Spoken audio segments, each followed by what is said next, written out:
Hello, I'm Dr. Katherine Horton. After I was asked several times to make a video about this and talk about the importance of it, I now finally came around to actually doing it. So today's episode is entitled Sex and Murder. This is now at the very, very heart of the control architecture.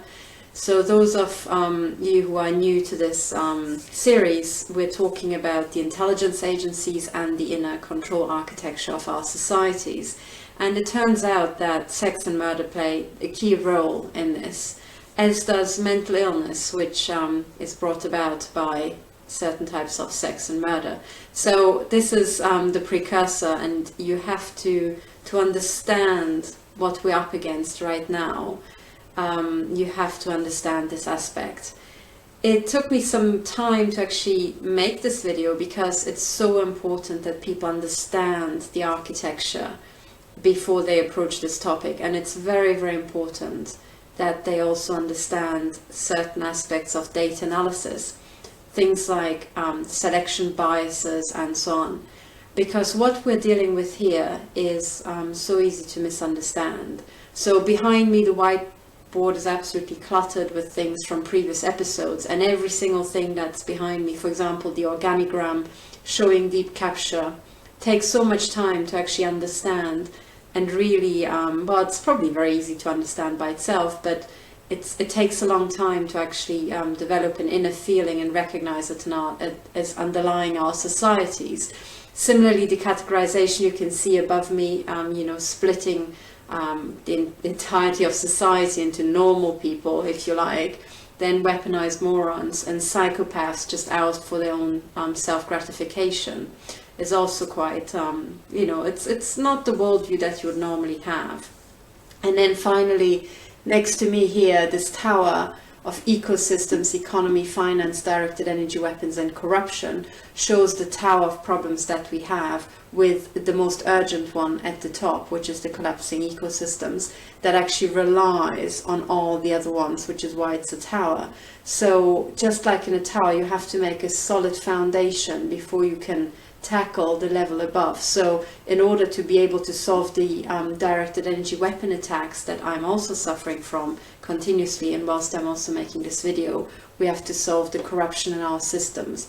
And these two are prerequisites to cycle finance, which is running out of control and has taken our entire societies ad absurdum. And then we can reset the economy, cycle the economy, and only when the economy is cycled towards sustainable and actually, sanity preserving ways of making money and running our, our sustenance, only then can we solve the biggest and key problem here, which is the collapsing ecosystems, that can only be solved with a concerted effort and the ingenuity of billions of people together, ironically, and cannot be solved by a cabal of people, as I was trying to explain in previous episodes, which is what the intelligence agencies are gearing up towards. So what's actually being prepared here is another staged world war. So some of you might know that the previous two world wars were entirely staged, entirely financed by American and London banks headquartered in Switzerland, amongst others, and then benefited the weapons industry and big companies, and they used this to take normal people like you and me and just shred them in this in this kill fest, in this absolutely sick pursuit of war. And by that time, already by the time of the Second World War, it was entirely staged. So both sides of the war were controlled, and only the top people actually knew how it all hang together. So even some generals were not aware of this, but this is how it is. So by now, whatever controlled the world wars at that time has now only grown bigger through globalization and the incredible money-making schemes and money printing endeavors that we had since the Second World War. So it's fair to assume that whatever is controlling us and would be inducing the next World War would be controlling all sides. So it would be controlling China, Russia, the US, Europe, any major player. So if we would have a third world war, it would be entirely managed and entirely stage managed and entirely staged, and a lot of people would die. That would be the whole point.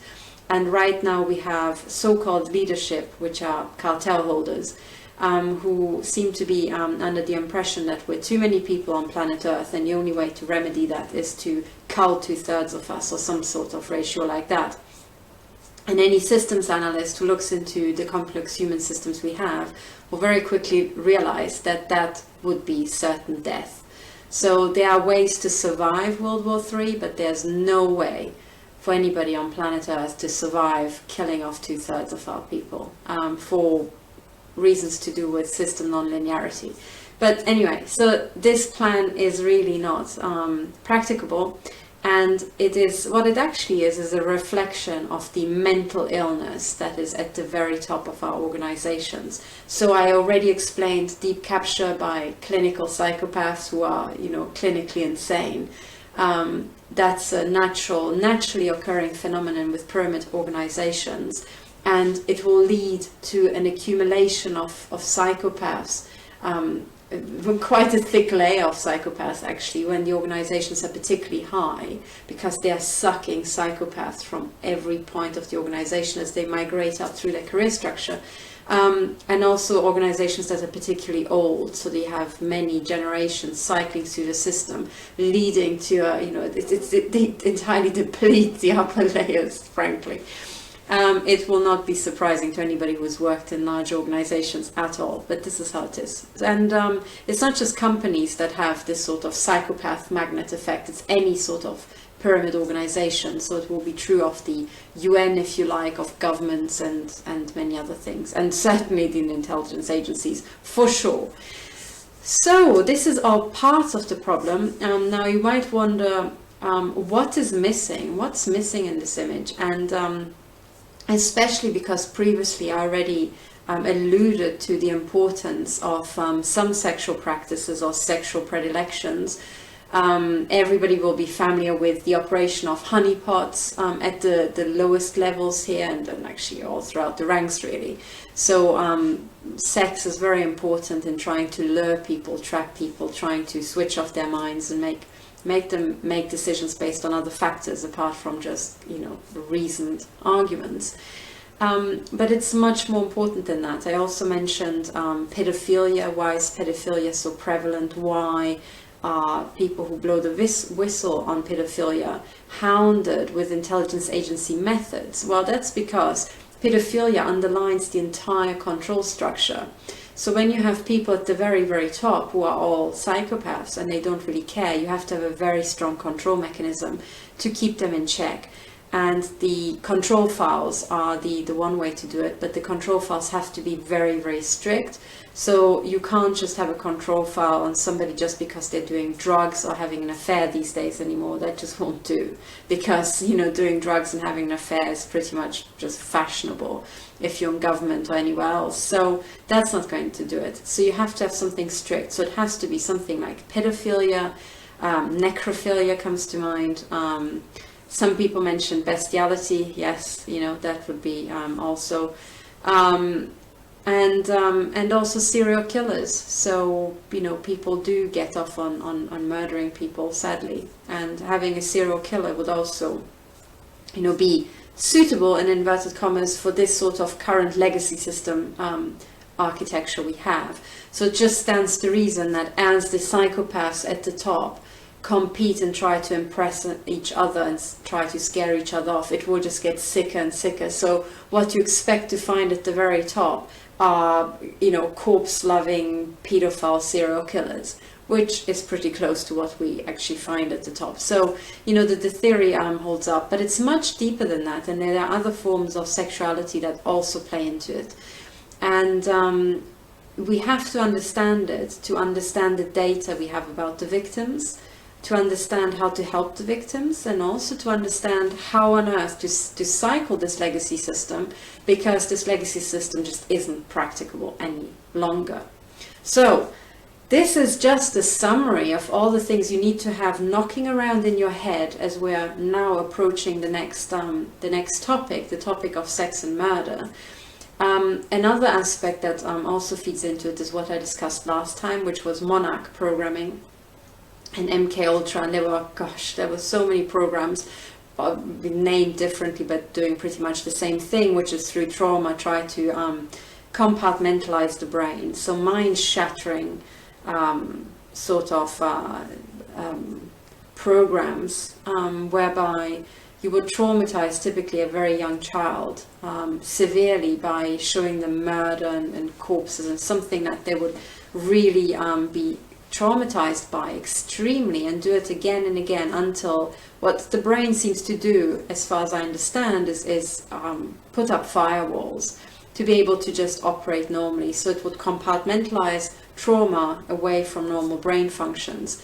What it does is it seems to create a safe space. I mean, you wouldn't think it's a safe space because that's where all the trauma goes, but that's what the brain does. It tries to contain it all in the safe space. It's like putting a concrete casing around a nuclear power station. You know, it's meant to be safe inside, you know, keep everything inside. That's what your brain seems to do as well.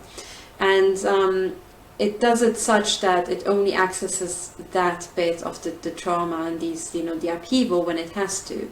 So people cottoned onto this, and they discovered that they can program or condition in certain behaviors into young children, and then have certain access modes into that, you know, compartmentalized area, which could be anything. It could be words, it could be tones, it could be, you know, certain colors, sequences, and many things. And it, because the brain tries to really isolate that area, as a result, the paths in would be extremely specific, and the brain would only allow, you know, access into that area for safety reasons if it was really necessary. If it's, you know, you have to understand what the brain actually does first and foremost. It tries to prepare you for what you have to tackle, you know, in dangerous situations. So when you have things like trauma, the brain tries to prepare you handling this sort of very stressful situation, but it doesn't want to just fire any old time, you know. But when it does, it will be fully there. So if you train a child, it seems, under extreme trauma, the brain will have a very strong trigger, because it will be a safety mechanism. Whatever behavior made the child survive that trauma will be played out again, hoping that it will survive a similarly an equally stressful situation again. So what you will end up with is in the brain of a child a sort of safety area that is highly inaccessible for safety reasons, but when it's triggered, it's very strong. So people notice that with Monarch programming and MK Ultra, you can create certain states in people whereby they're highly obedient to their programmers, their trainers, because it would be a survival mechanism. So they would be, you know, they could be induced to do extreme things, and they would just do it. They would just follow the instructions because the brain is in an emergency mode. And again, you know, that would be done with different form of trauma, and pedophilia comes into that, you know, traumatizing children through rape, traumatizing them through making them watch the murder of other children, and so on and so on. It's horrific stuff, and this is already where sex and murder are tied together. So all of this, you know, goes into the Monarch programming. And again, you would, as I explained last time, you would have to have very strong controls, even beyond the control files, on the top level people, which has to be something like Monarch programming or something comparable, because you will be dealing with psychopaths who might not even care about their control files.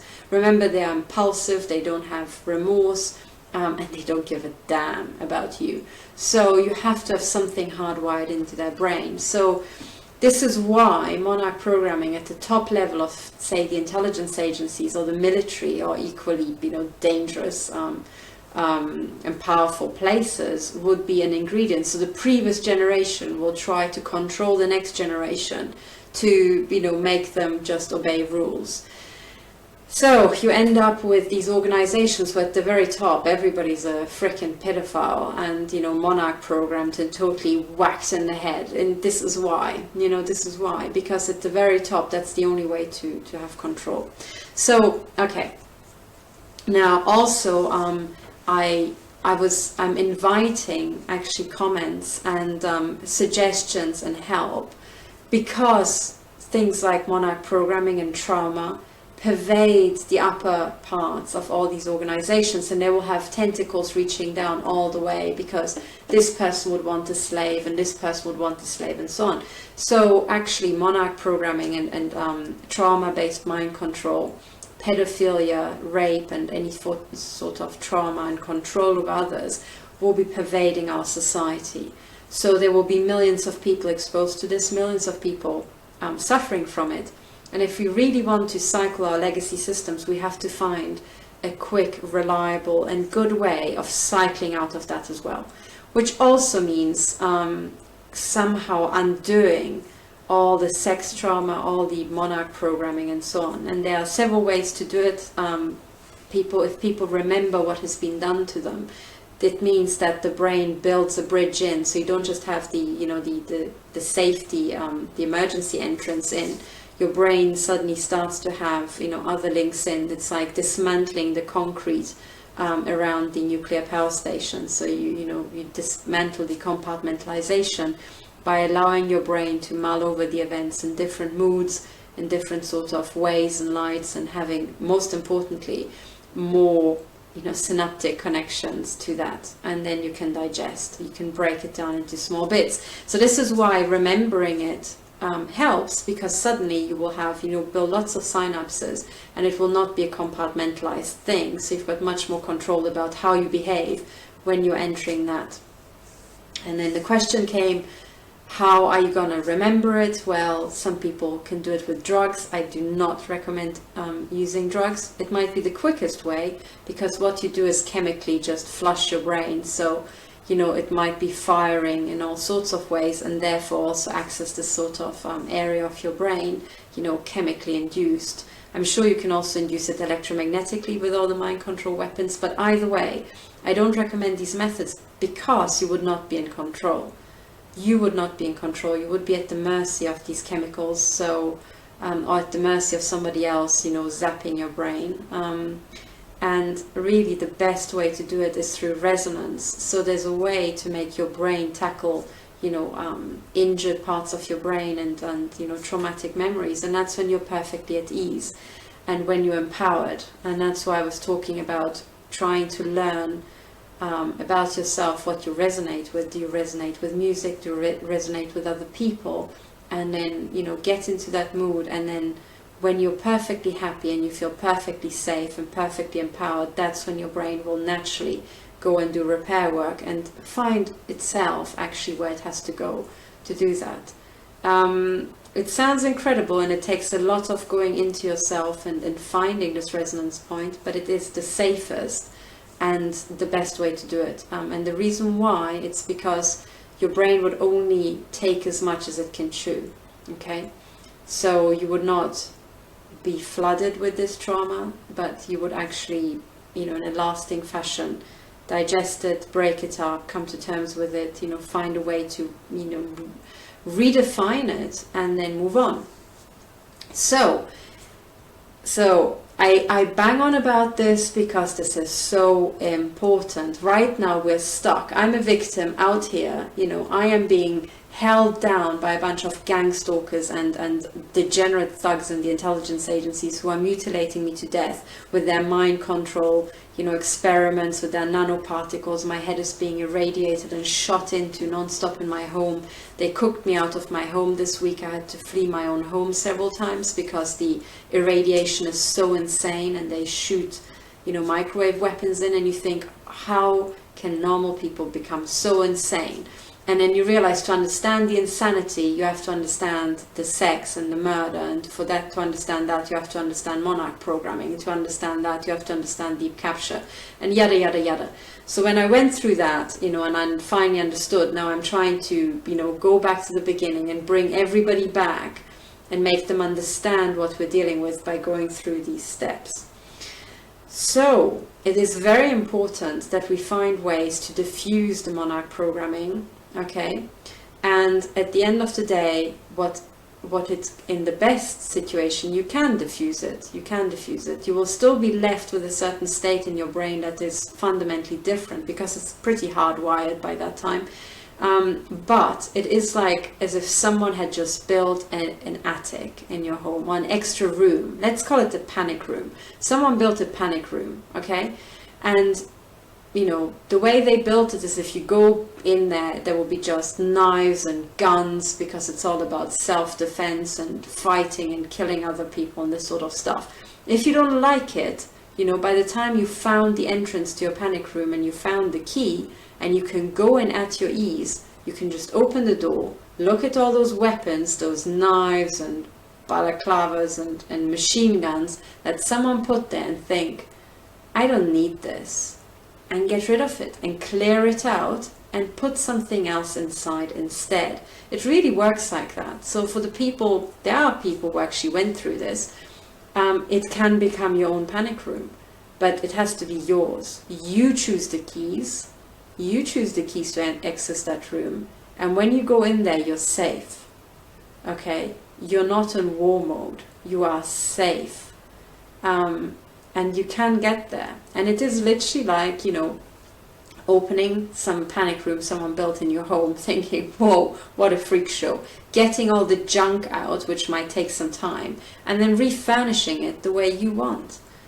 You know, you could put in a library, and it could be your quiet space when you're reading and contemplating, just away from the, you know, the rat race. It can be really nice as well. So there is a way to cycle out of these things, okay? But we have to talk about it, and we have to try many, many different things, because every person will require something else to find their panic room, should someone have installed something like that in their head, and they need lots of help. Just like DIY, you need instructions, you know, depending on what you want to do.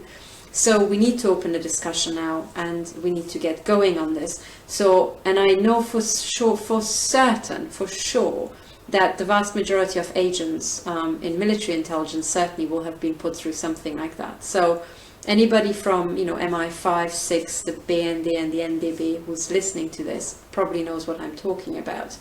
And I'm talking to you guys and girls, because you have to sort yourselves out for us to cycle the system. Because remember, I want to be here. When you guys, you know, started your takedown operation, I was here, and now I'm here.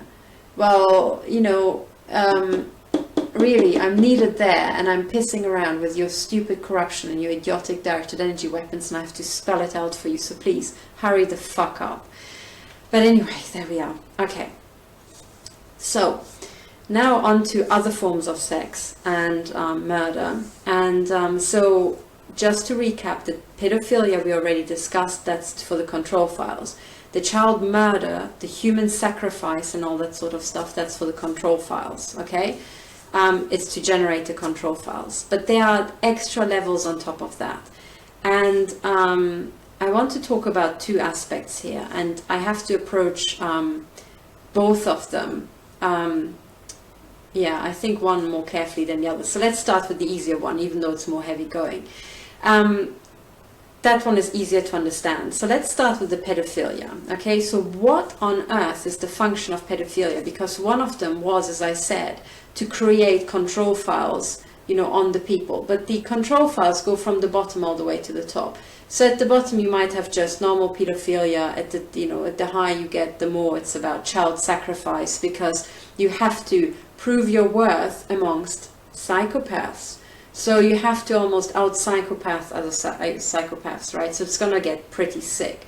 So this is how it's settled on the child sacrifice and drinking children's blood and all this disgusting psychopathic nonsense that you hear from the Hampstead cover-up in the UK, from the Dutroux affair in Belgium, from Pizzagate in the US, which by the way stretches the globe, you know, from other reports about pedophilia in the UN. I think Alex Jones talks about that. You know, and that was his point about focusing too much on Pizzagate. He says, oh, it's actually much, much bigger. Yes, because it is the control architecture. It's the staple. And this is just the pedophilia. We haven't even talked about the serial killings, okay? Well, in the pedophilia you have serial killings as well, but there are many more serial killings, you know, as well. So anyway, that's what we're heading for, unfortunately. Yeah, you can see it's heavy going. But now what's really, really important is to understand, you know, on one hand you have the control files, but pedophilia and also the mutilation of women with directed energy weapons, which is where I am. I'm being now shot into the head from my dear neighbors who have a satanic black goat which they put on their rooftop the day after my first assassination attempt on me near Luzern. So I've got the pedophile symbol, you know, the Masonic or you know, whatever, Illuminati, whatever, they are all a bunch of goat worshippers. I can't tell them apart. So I've got that symbol there, and I'm being shot in the head with a directed energy weapon, and below the black goat there's a little flat where the lights are on at 3 a.m, 4 a.m. So that's of course the intelligence agencies, you know, trainee degenerate training hub, you know, it's there, and I'm being shot at from there. So, okay, what on earth is going on? So I am now in the mutilate women, you know, section of the intelligence conglomerate, and the mutilation of women and the rape and murder of children is all one. It is all one. Number one, it's the control files, but number two, it's something much more important. And that is actually goes to the very heart, and you have to understand that. Because I also said that what we're dealing with here are legacy systems. And I said that throughout the ages, these legacy systems were used to conquer countries. They are conquering systems. And in one of my videos, I have to look back which one it is, I made a diagram and I said how it's the one where, you know, the top stays at the very top, and I explained what the system inversion is, and how a system inversion, like promoting all the gang stalkers and so on above academics who work really hard, which is what happened to me, and promoting them above people of high integrity who work in their community, you know, all that is a system inversion that will make a system overall go down. Now, why would somebody want to make their own system go down? That's because someone else is doing that, someone external, okay? So what this is, it is a conquering system. You go in, you infiltrate a country, say, you know, typically it would be, in the olden days, it would be the kingdom, you know, of somebody, of some king or queen. You infiltrate it, you drag it down so that then you can come in with your system and conquer them.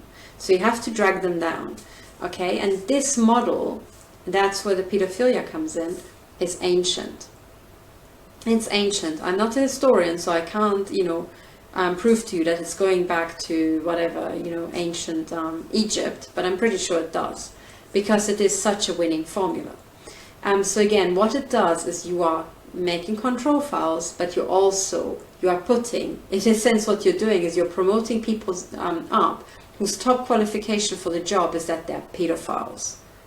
Not because they're brilliant at what they're doing.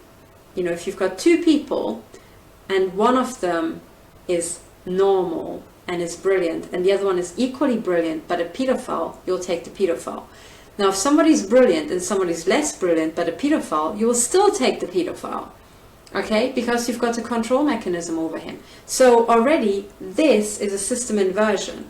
So overall, you will push your system down, and it will happen again, it will happen again. And as you know, entrepreneurs, for example, know, one entrepreneur said, category A people hire category A and B people. Category B people, as in terms of skill and performance, hire category B and C people, and so on. So they will hire people on their level or below. They will not hire somebody above them because it makes them look bad. So a boss is not going to hire a really clever underling because he will then, you know, feel bad. So that's what it is. And once you've put a pedophile in who's slightly worse than the brilliant person who you might have hired, well, the overall system sank down, but at the next level of hiring, he will only hire on his level, or ideally below. So you keep, ratcheting down in terms of performance in your system like that. So having pedophilia as a control mechanism is one thing, but it will automatically lead to a decreasing performance in your system. So you wouldn't want necessarily to do it with your system. You'd want to do it with somebody else's system, okay, before you conquer them.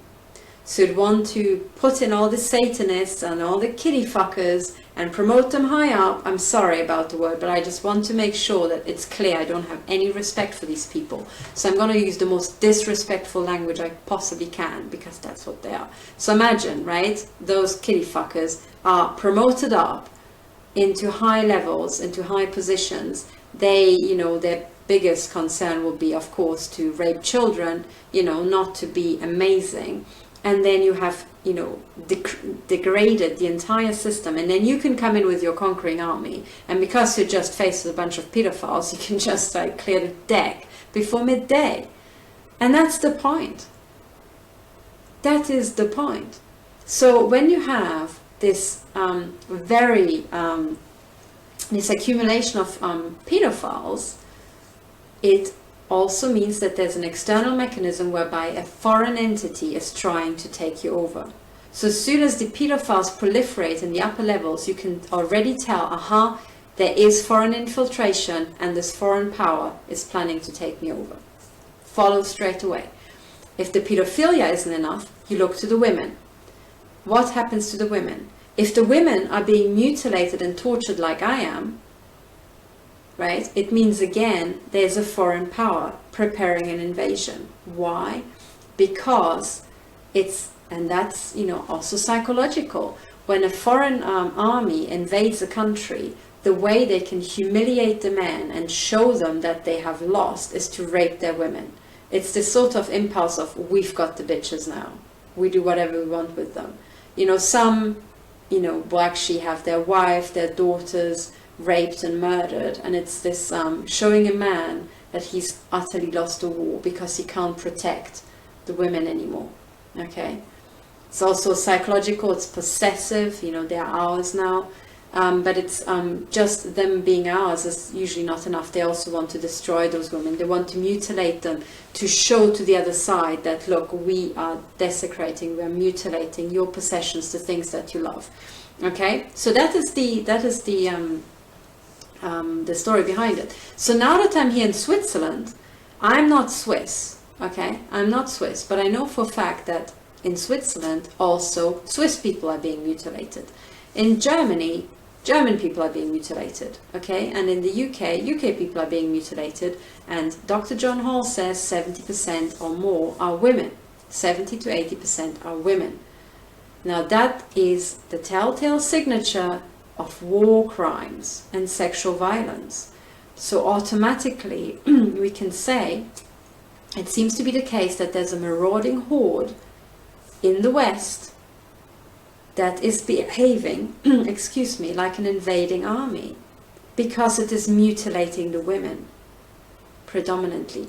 This is not human experimentation of what they want. Of course they test weapons on us, and they're testing weapons on me now because my head feels like it's being moved from the inside and it's burning, and I've got shots to my head from my dear neighbors. Yes, they're testing weapons, but then again they know pretty well how those weapons work. They know how their nanoparticles work pretty much, and now it's like the brain computer interface. In a previous episode I explained why that's bullshit, together with the Internet of Things, but I don't want to get into that. But it's not just human experimentation. That's what they tell their research scientists at DARPA, because even those people are just underlings. There's a bigger plan, and the people above, they do not give a damn about science. They couldn't care less.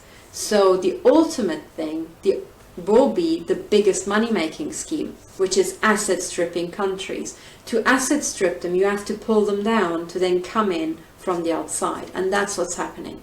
So the fact that I'm being mutilated here in Switzerland means that somebody's planning to take over Switzerland very, very soon. There will be very big asset stripping here in Switzerland, and in the UK, and in Germany. There's some sort of entity that's currently running a war, and yes, it is using the intelligence agencies of the country, of course, but that's what they always did.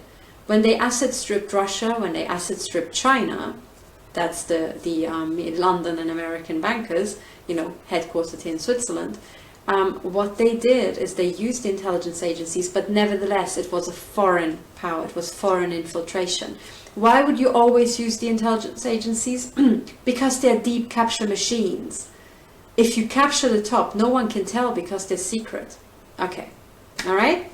So the mutilation of women with directed energy weapons and the rape of children, okay, so the mutilation of women, that's also used for sexual sadism fodder, so cashback for, you know, the grunts and some perverted old farts, you know, in your system. You kind of use it as cashback and they can get off and yay.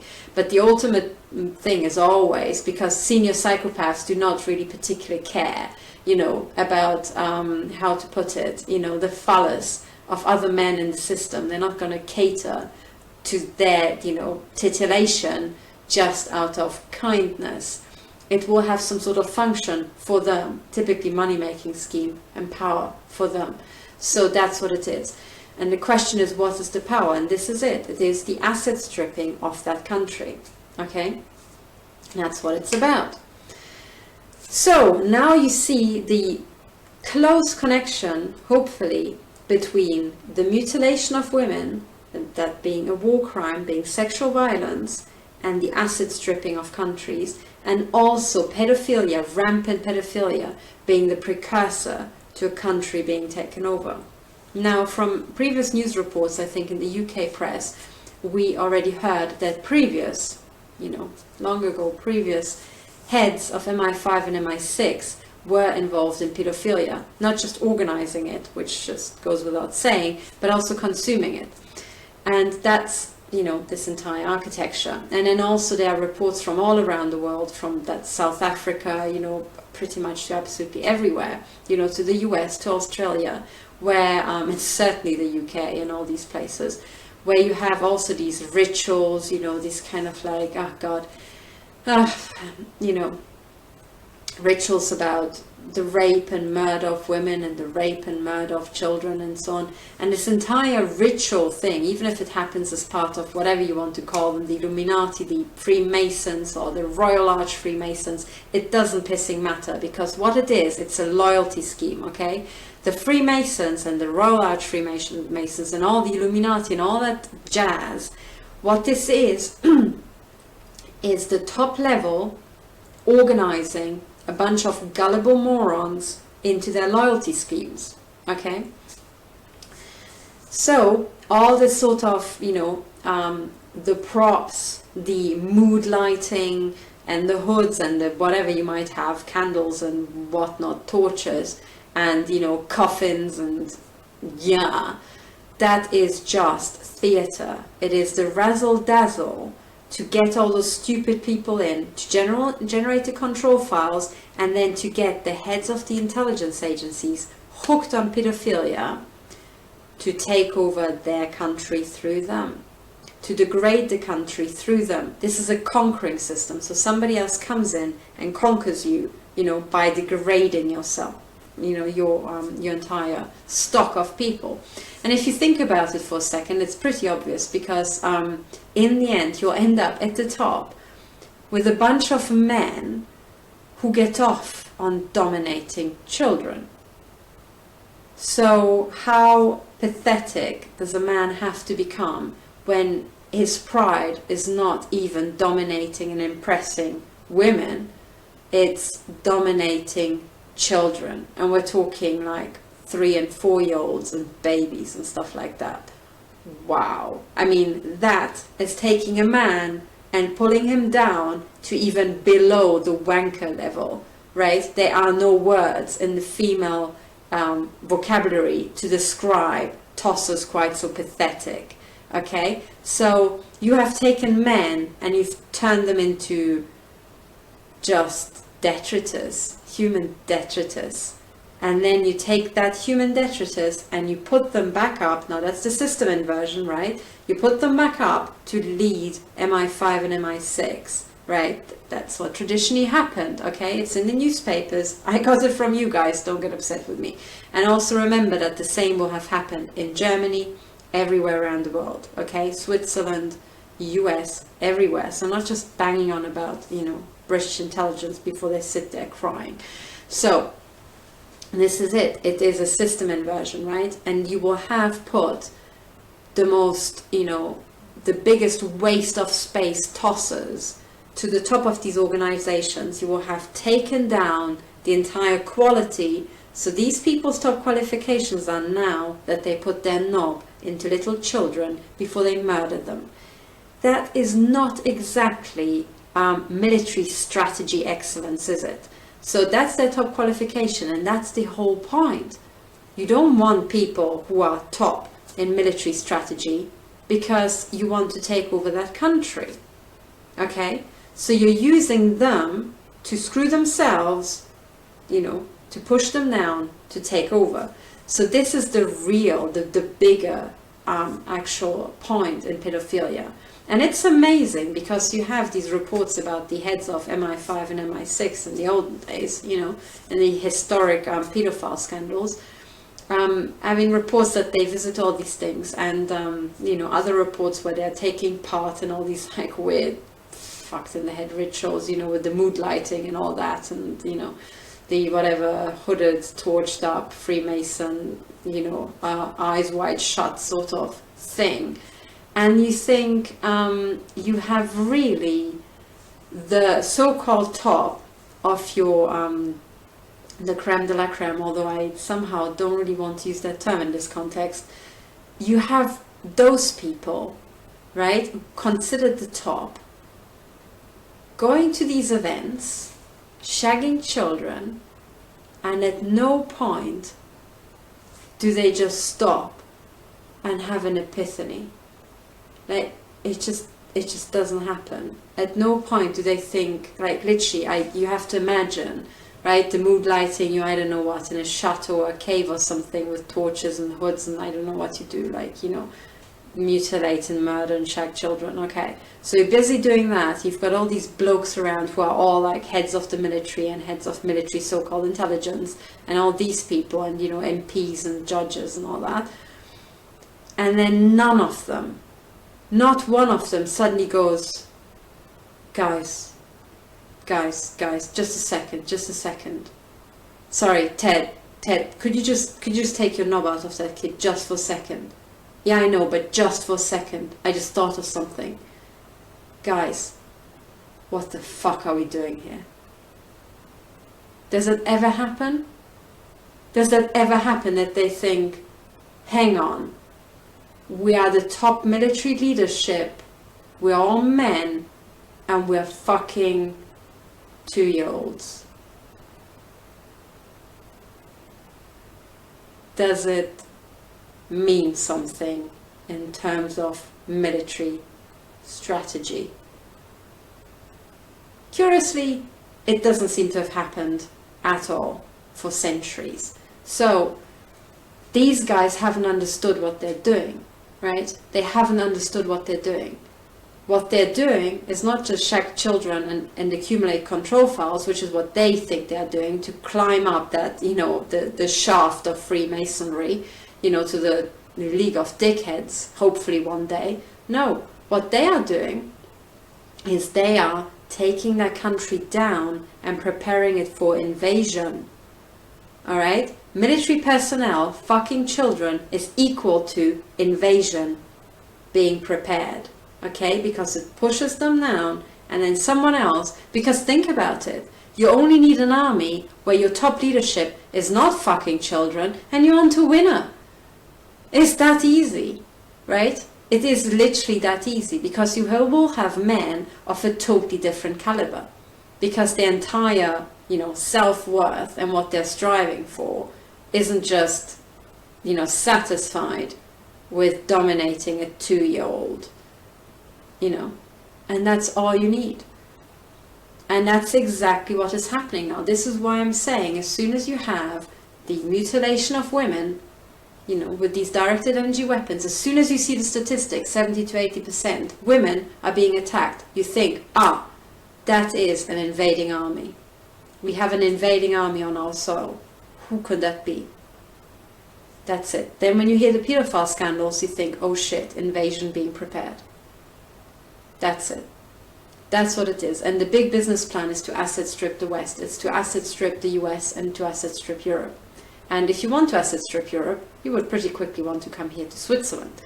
I was trying to make this point clear to a senior member, by his own admission, of the Swiss so-called intelligence agency in the military HQ in Bern, but that point was lost on the gentleman totally.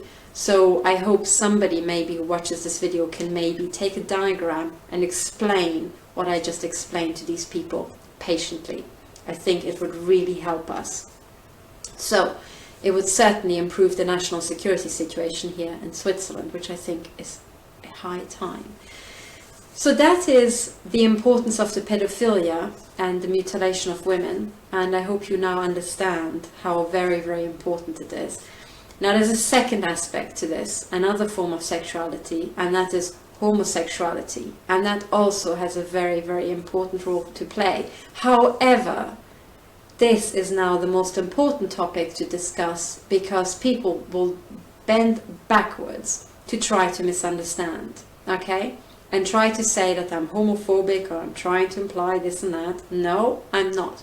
So everything I'm going to say has nothing to do with homosexuality at all, and I'll explain why.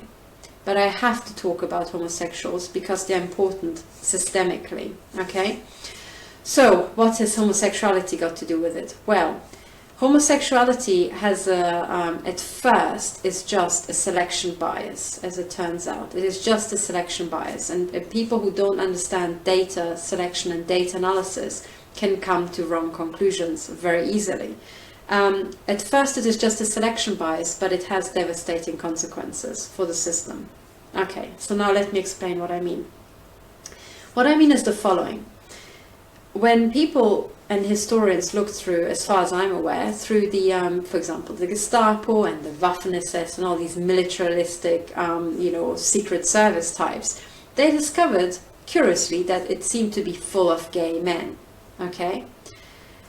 Militant gay men, okay? And then stupid people who don't understand statistics and data analysis and data selection will say, oh look, it's full of, gay men, therefore gay men are the root of all evil. No, they are not. They are not. What you have just seen is a selection bias. It is like, take for example basketball players, okay? Basketball players typically tend to be very tall. Why? It's because someone who's short won't last a day in the job, okay? Competing with tall guys playing basketball. So what it is that tall guys have got some sort of competitive advantage, okay?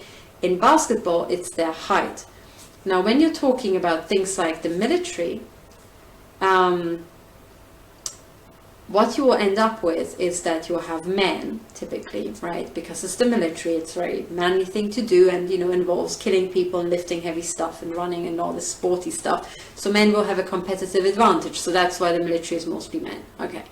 And then within that, if you want promotions, it's not just women who sleep themselves to the top, it's also men.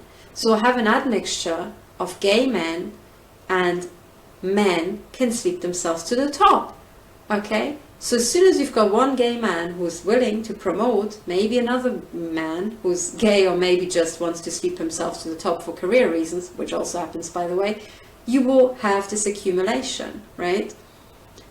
So if he then promotes another gay man up because this person slept with him, you suddenly have this clustering effect whereby gay men are promoted to the top, okay?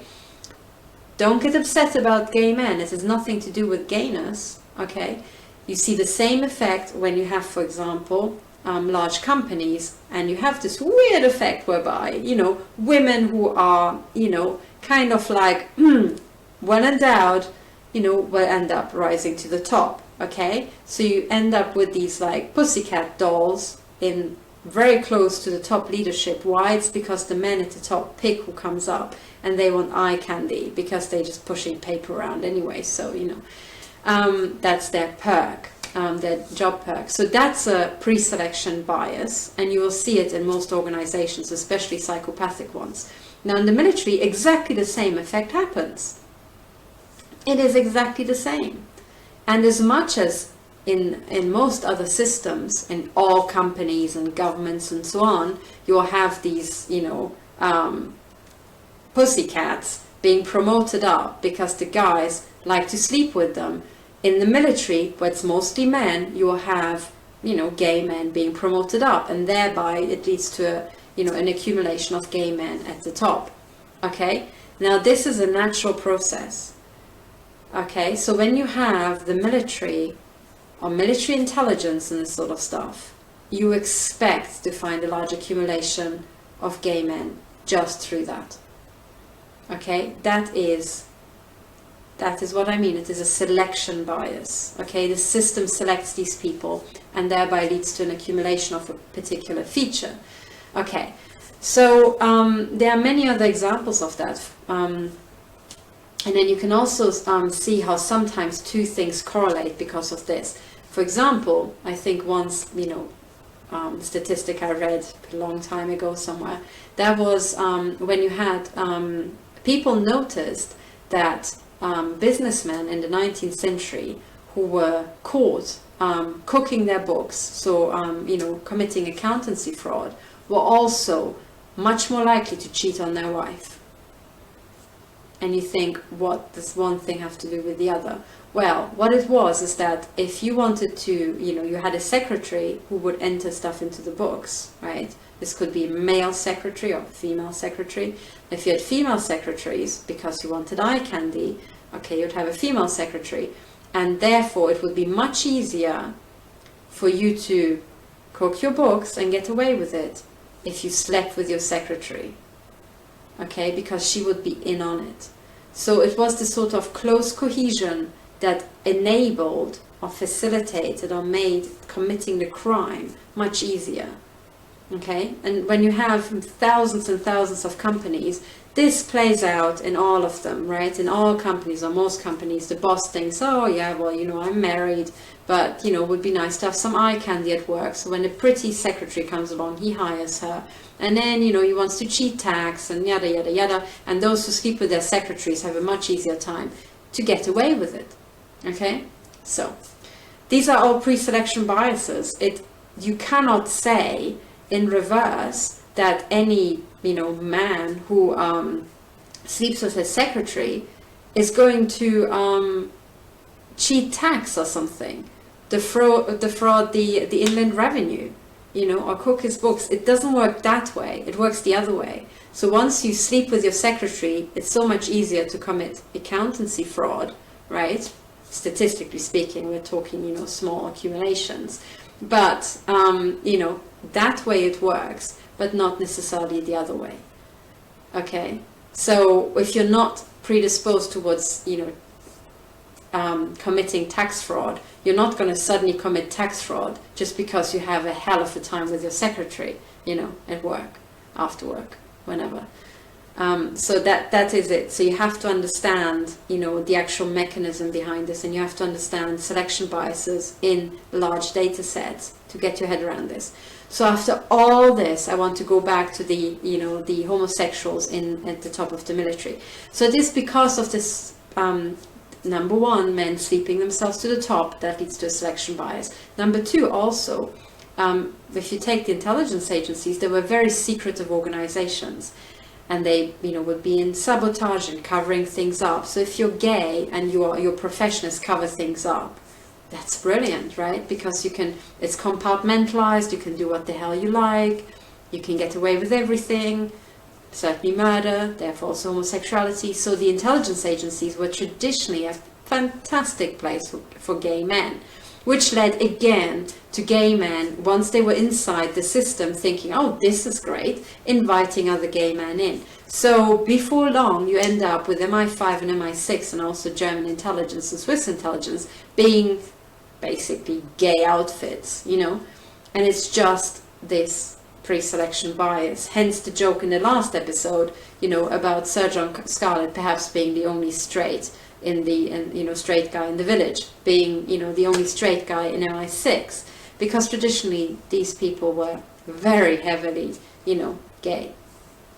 Okay, now when you have this and you understand how it comes about, that's now in reverse. If you then have rampant criminality and people are being mutilated to death with directed energy weapons by the intelligence agencies, and they're mostly women, it will add an extra edge.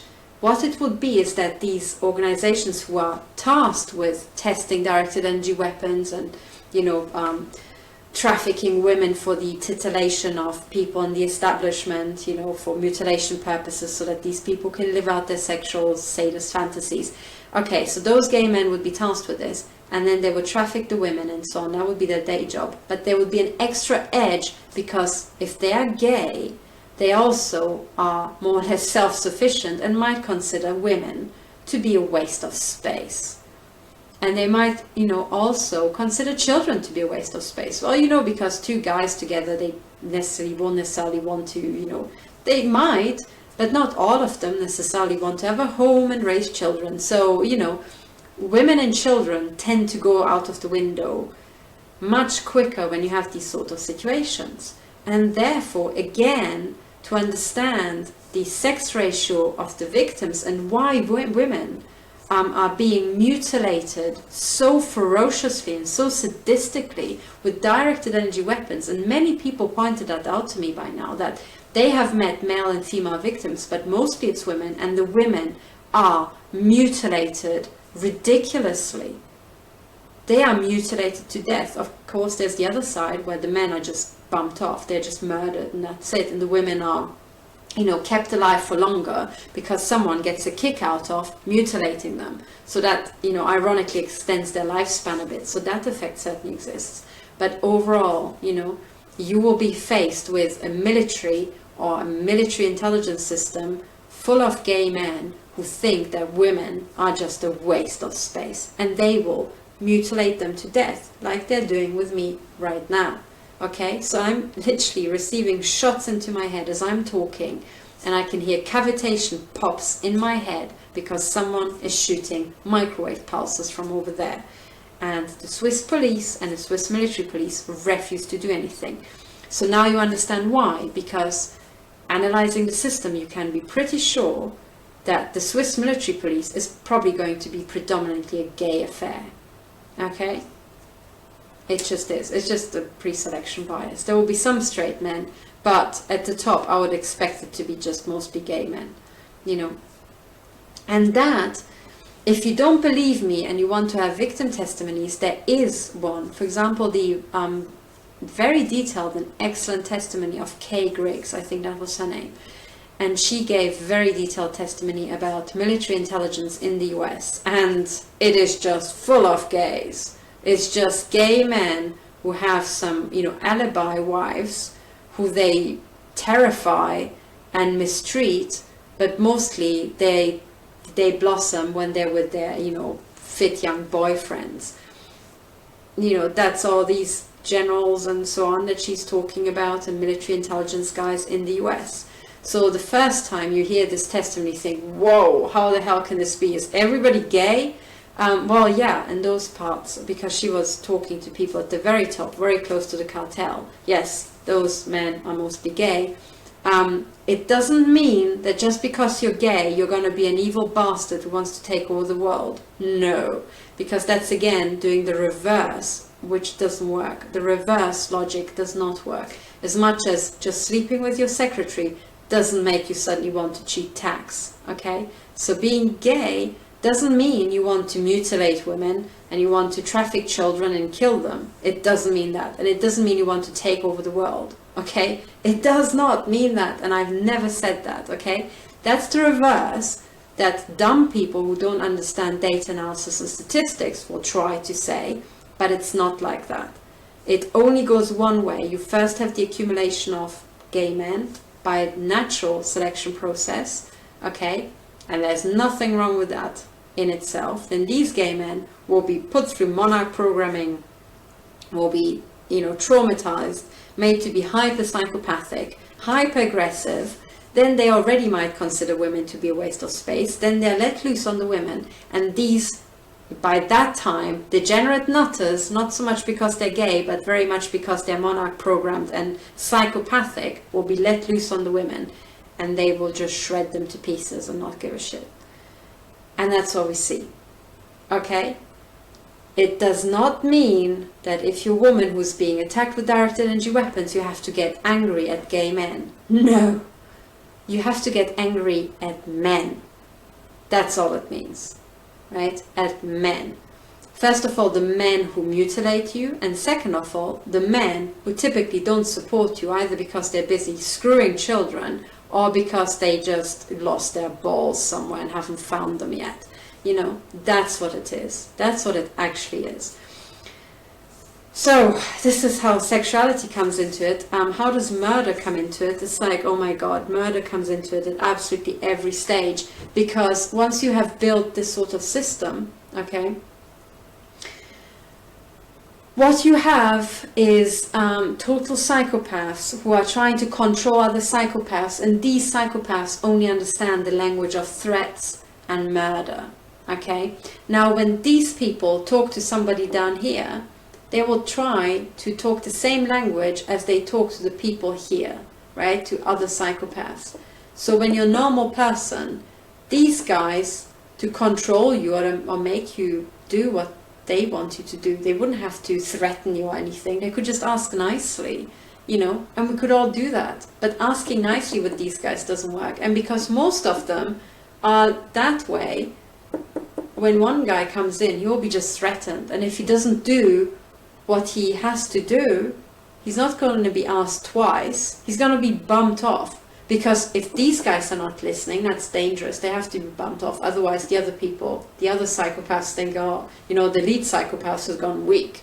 And then we can kill him.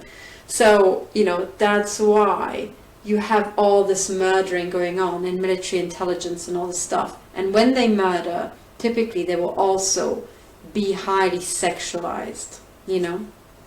And if you don't believe me, again, I'll point you to evidence which will not make any bit of sense unless you know the background. But once you know the background, suddenly you think, ah, now I understand. So, if you don't believe me about the, well, here we are. Here's an example where you will understand. And this is, I mentioned this example before, but I'll mention it again because it's very important.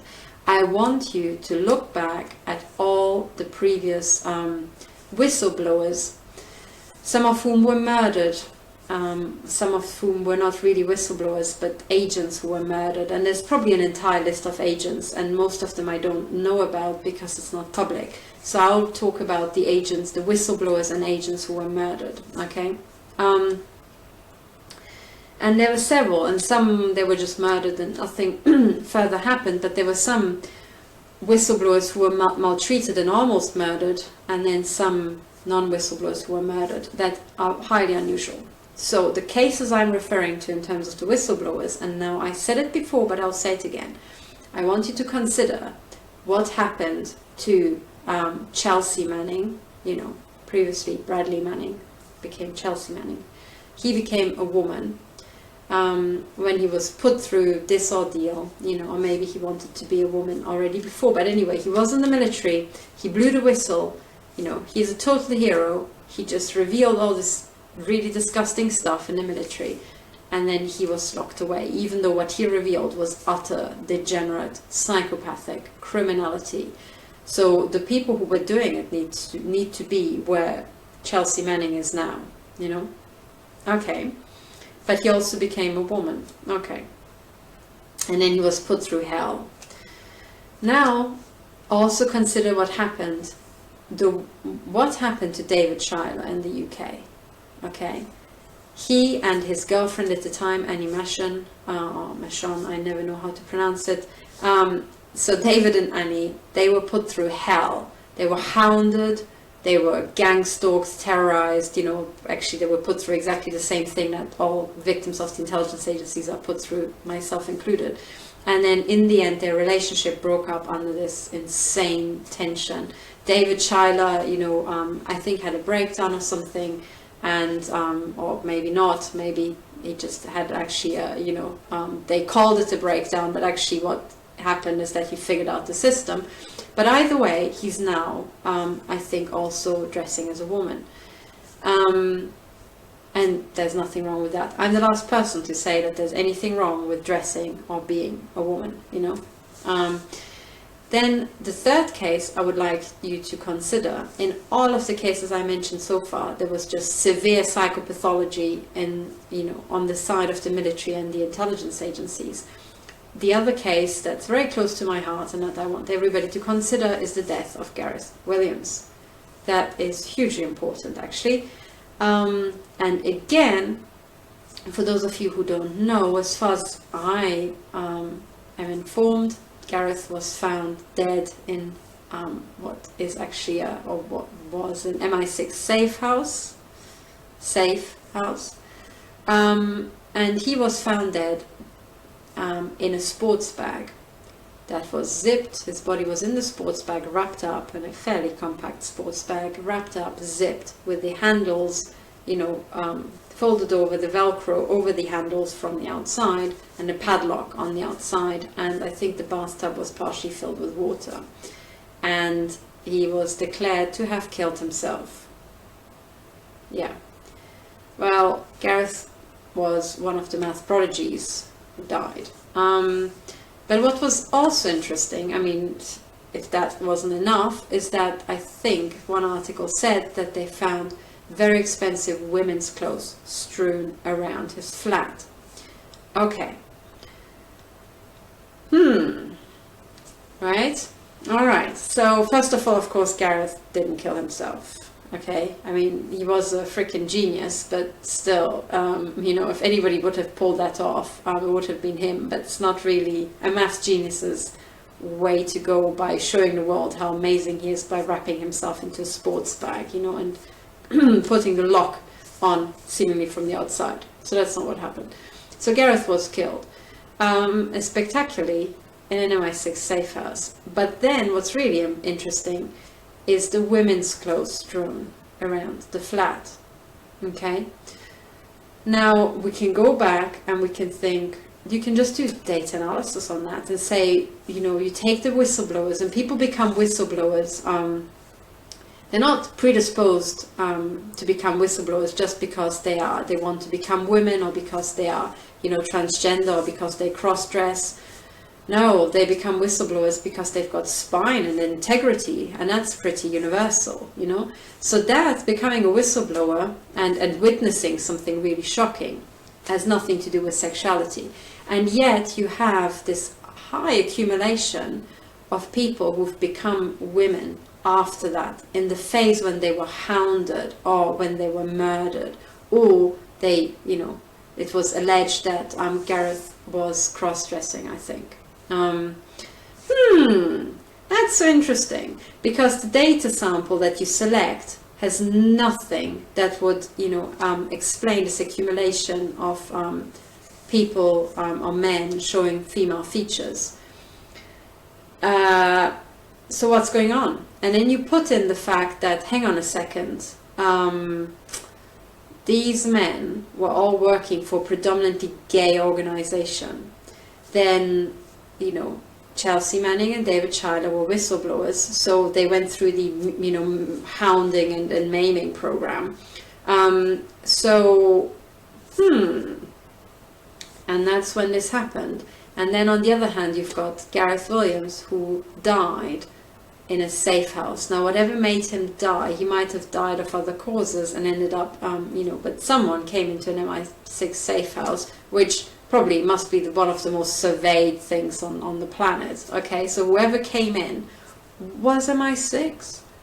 Okay, so whoever put him in there was MI6. So Gareth was put into a sports bag by MI6. And then, you know, I mean, from the previous 2 cases, I would say that they also, you know, scattered expensive women's clothes around the flat. Why would they want to do that? Because, you know, I mean, that's another thing, you know, have expensive women's clothes lying around your flat on the day that you know, decide to strap yourself into, or be strapped into a sports bag, is again too much of an outlier of a coincidence. So he didn't do it. The people who put him into the sports bag scattered the women's clothes. Why would they do that? To imply that he was dressing as a woman? It has no function, not even as a red herring. What is it? What it is sexual denigration. It is sexual denigration. But by whom? Well, it is sexual denigration by an organization where you're gay is not sexual denigration, right? You can't call somebody gay when you're the gay organization, because it's like, yeah, you know, that's true, Trevor, we all are, you know, we're MI6 after all. So within MI6, you can't just smear somebody and say, oh, he's gay, because your bosses are gay, okay? So that's okay, but if you want to really denigrate them, you would say that he's a woman, because amongst gay guys, being a woman is like, pfft, who the fuck wants to be a woman, right? That's what it is. So, okay, so from the case of Gareth Williams, we can pretty much deduce that what happened is he was murdered by MI6, or he died, and then he was set up, and MI6 staged this in their own little safe house, and then they bothered to smear him. So for some reason, MI6 agents were very, very angry at Gareth. What could that be? Maybe it helps that, you know, to understand that he actually started off at GCHQ, as I've read. Maybe, Anyway, we don't have to get into that. Bottom line is that they, MI6, felt the need to denigrate him. And they did that by implying that he was a woman or dressed like a woman. That he either wanted to be a woman or that he dressed like one.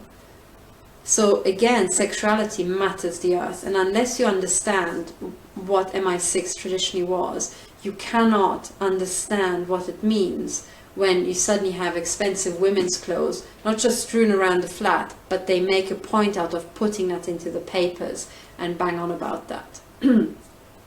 Okay? It was important to them. It's not important for the case in any way, shape or form. It was important to MI6. Why? Because they wanted to denigrate the math prodigy. Okay. So it is hugely important. It is hugely important. And it's, you know, then you can also go and look at David Child and you think, you know, was that him, or was that some sort of brain interference or hormonal upset? You know, there's the Americans also research something that's, I think, called the gay bomb and stuff like that. How can you make, you know, how do you disrupt the sexuality of people and so on? That was a serious research project. So, you know, when you have these whistleblowers suddenly having these really odd, highly unlikely sort of, you know, features, and it happens several times in a row, you think, what's happening here? But either way, the bottom line is that you have this sexual element, and again, murder and sex or sexuality are very, very closely linked. And in Gareth's case, this is like the bombshell, right? You know, even if you didn't know that he was, you know, he was found in an MI6 safe house, as soon as you read with expensive women clothes strewn, you think MI6. You think that straight away, because it made it into the papers, you see. Because if it had been a foreign agency killing this agent, and they, you know, it's not an MI6 safe house, and it's just found somewhere, and they're expensive women clothes, you know, the gay men inside MI6 would understand what the foreign intelligence agency was trying. It was trying to denigrate their own agents. They're not going to put that into the papers, especially because it's such an embarrassment that one of their own agents like died on their own watch. You know, they're not going to put that in the papers. So Gareth was not actually killed by a foreign power, whatever anybody says. Gareth Williams must have been killed by MI6 because MI6 wrote their signature across his entire death. That's what it means. And you only understand that if you understand the importance of sexuality. So Gareth Williams was killed by MI6.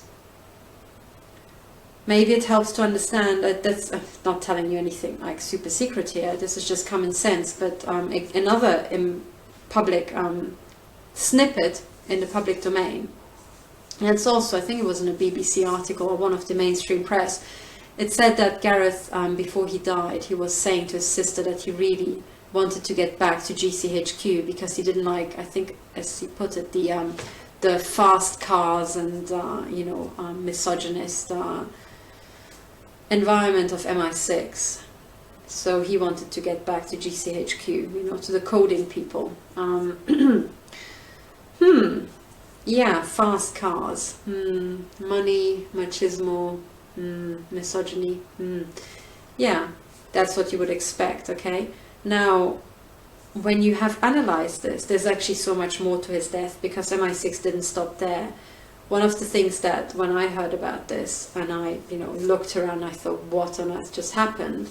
One of the things that you can find online is also a YouTube video where I think two guys play through and, in a kind of jokey sort of educational video sort of way, could Gareth Williams really have wrapped himself into that sports bag? And they bang on about it for 15 minutes. Now, I could never actually watch more than 3 minutes of this because I get so angry, I feel physically sick and I have to stop.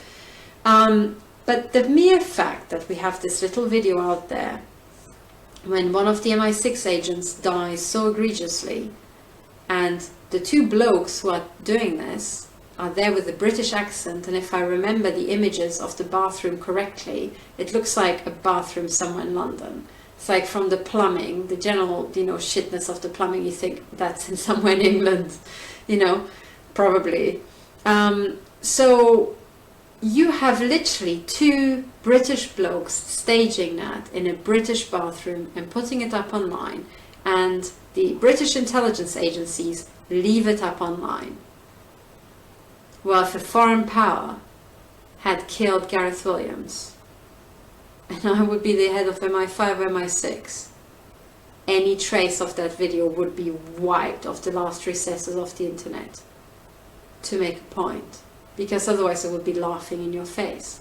So the fact that it's still up online, again, shows that what it actually is, it is MI6 smearing it across like, there we go. We do whatever we like, we kill them, we don't care.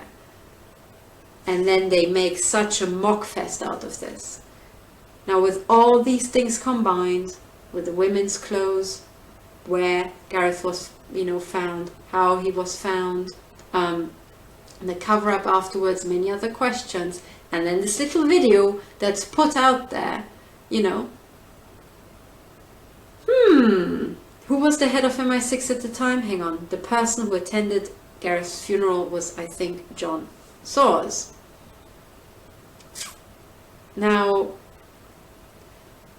given that Gareth was a math prodigy, and I explained at the very beginning that we're now dealing with complex human systems, okay? And in complex human systems, the 21st century will be all about complex human systems. All about it, and complex systems in general. Complex computer systems, complex human systems, complex ecosystems, complex interactions of many other systems, but that's what we're dealing with, okay?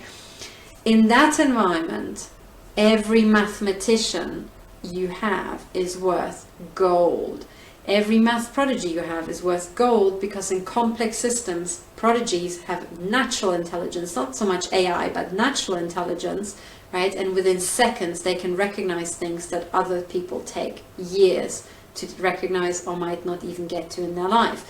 So, in the 21st century, Gareth Williams is more valuable, or was more valuable, than the entire heads of MI6 put together, right?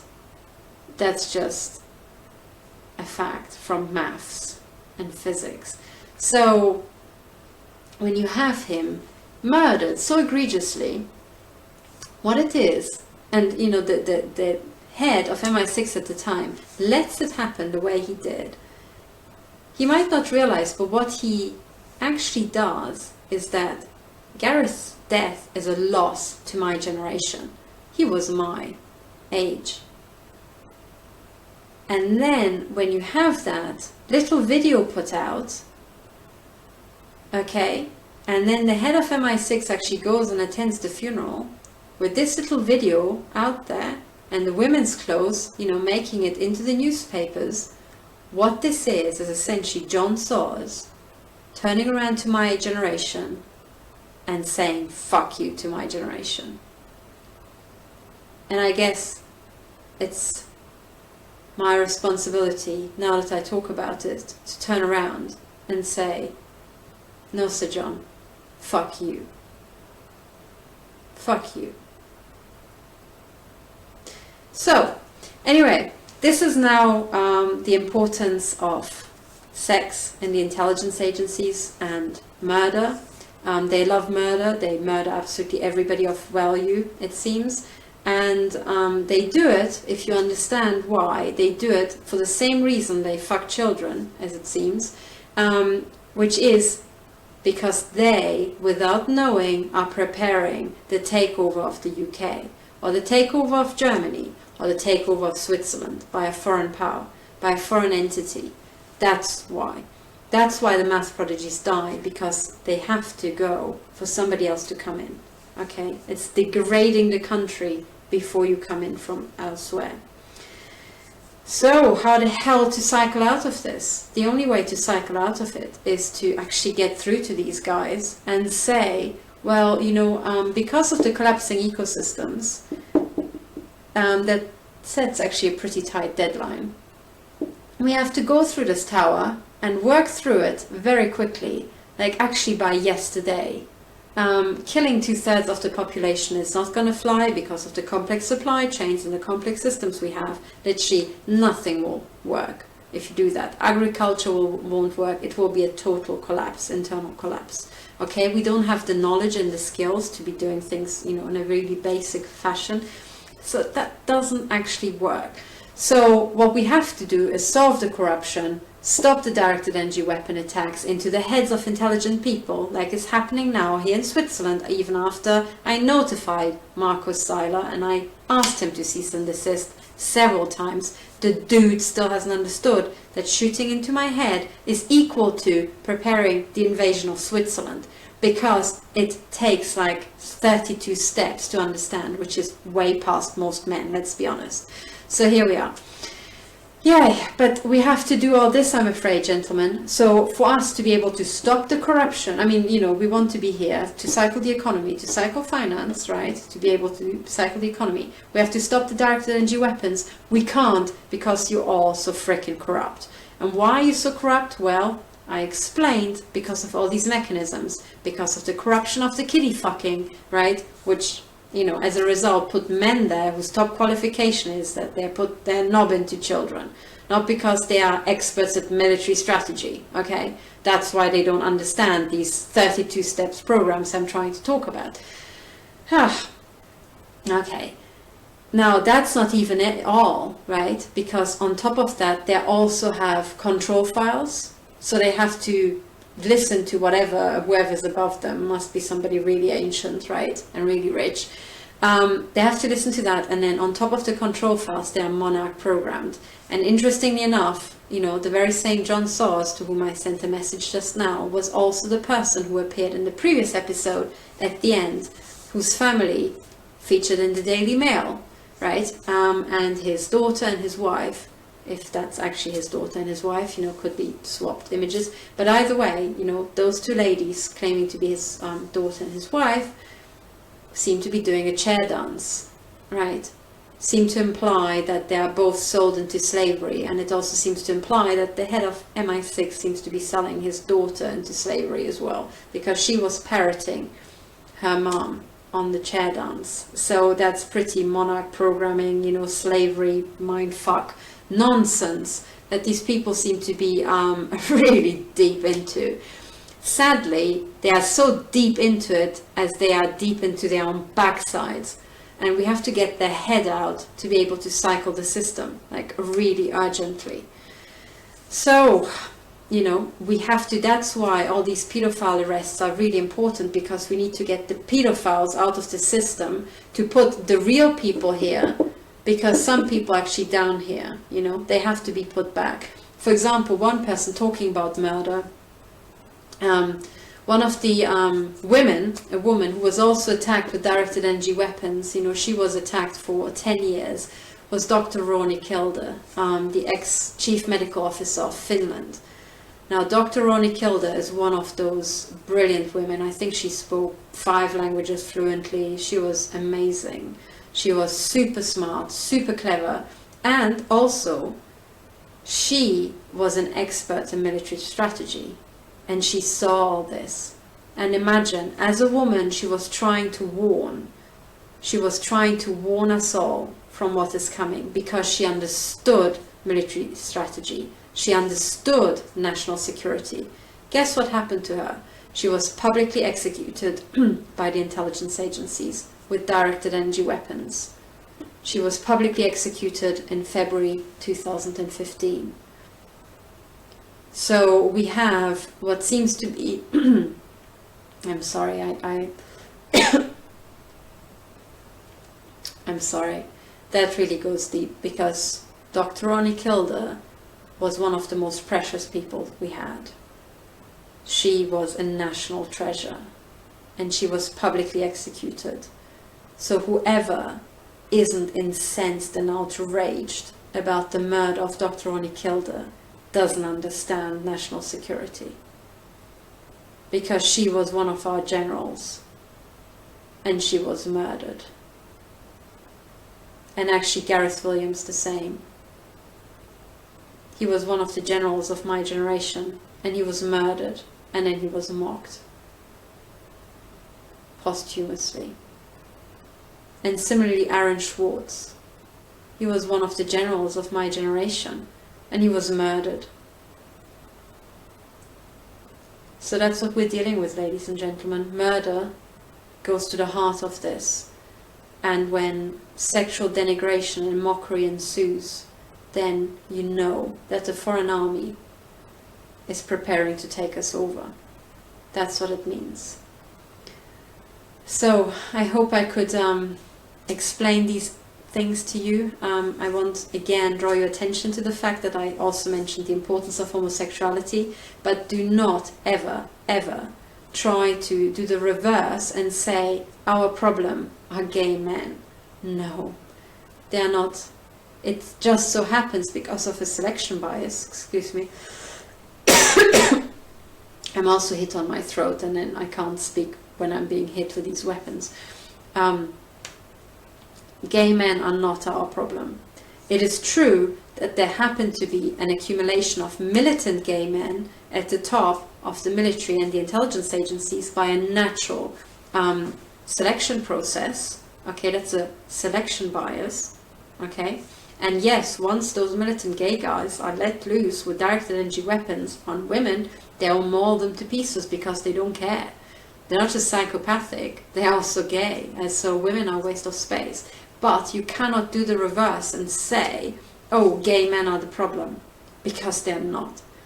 The real problem is the militancy and the intelligence agencies, right, and the military, obviously. But we don't need a military right now. We do trade with China. We do trade with Russia. We want to do more of it. We want to cycle to a civil society. And now we're globally connected. So having these huge war machineries is a waste of space. It is a disaster waiting to happen. Okay, the real problem is the militancy. And the second problem, which is where, you know, this comes from, is men. I'm sorry, it is men. War is always the pursuit of men. And that's what we have. The entire planet has just gone too masculine and lost its mind in a total surfeit of testosterone. Really, we need to restore the balance, you know, and people have said that throughout the centuries. You need yin and yang, right? You need 2 parts to this. You need to have balance. So what we need to do is put the female element back. And that's why we need to save all the women. Dr. Rauni Kilder, being a woman, had more insight into military strategy than all of NATO generals put together. That's just the truth. So women can be generals. Sometimes women are even better generals. And in what's coming in the 21st century, we need predominantly female generals, because we need to work all out and we need to fight to repair systems. Not fight to restore, fight to destroy, but fight to restore. That's the truth. We need more women. And then what's the problem with men? Okay, to finish on an amusing note, just Google, and maybe I'll include a link to an image of what, you know how women have got 2 X chromosomes and men have got an X and a Y chromosome. Now, I think for the first time I actually saw what looks like, I'm not sure if this is an electron microscope image of a Y chromosome and an X chromosome. And if you just look at it, what an X chromosome actually looks like, you think, sorry, what a Y chromosome looks like, you think, it looks like there's something missing, like quite a lot. Okay, so when you've got women, they would have 2 X chromosomes, and then you have a man who's got an X chromosome, and then with something that looks like a chunk with most of the important information missing. And you think, now the world makes a lot more sense. So this is the importance of, you know, sex and sexual intercourse and murder as well, sadly. And now that we're talking about, you know, everything to do with sex, oh God, I guess the one last thing that I haven't mentioned, because it's just too sick, which is, I was wondering what the hell is going to top, you know, the bit at the top when it's all pedophilia. How can, you know, child and woman maiming and killing, psychopaths outdo each other at the very top? And what's sicker than, you know, shagging children? And then suddenly it occurred to me, it's like, oh my God, they worship goats, right? So what if at the very top we'll find the goat people who just shag goats? You know, I think as we're pulling back the curtains, I think we might be in for some surprises. So brace yourself to find the goat people at the very, very top, you know. God, when I realized, I was like, gee, you know, baffle me. They worship goats. How could I miss that? So anyway, brace yourself for that. But anyway, apart from that, now that we're talking about, you know, sex and so on, and fucking and all this stuff, because, you know, making love has nothing to do with any of the things that I talked about. There's one quote which I think is one of my favorite quotes, which is why it's hanging up here. And it seems quite apt, because when you hear all this, you have to also realize we need your help to cycle the system. So you have to understand this. You have to understand the importance of all the things that I said. You have to understand the importance of the pedophile arrests. You have to support the survivors of child sex abuse. You have to support women who are being mutilated. And you have to understand that in the 21st century, with modern warfare, your generals don't look like in the 20th century anymore. In the 21st century, your generals are women, or they're even teenagers with a laptop. They might be teenage math prodigies. There might be women. There might be disabled people, because we are dealing with completely different situations of warfare or system instabilities, which also will take a battle to restore, you know, back to normality and peace, if you like. So I predict that the wars of the 21st century will, you know, for final time be against each other, but then the war will be to stabilize our systems, and for that we need every single person. And in that battle, you know, we need everybody.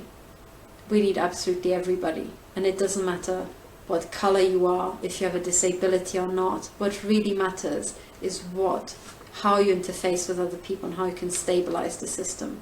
So you have to understand all this. So you know, this quote seems quite apt. We need you all. We all need you to care. So this is my favorite quote, and I would like to end on this, given that we're on the sex topic. You should give a fuck. You really should. But only about things that set your soul on fire. Save your fucks for magical shit. And I think this is truly magical shit. If we get through this, if you manage to survive the Titanic situation, we can all be proud of ourselves and each other. Thank you for listening, and bye for now.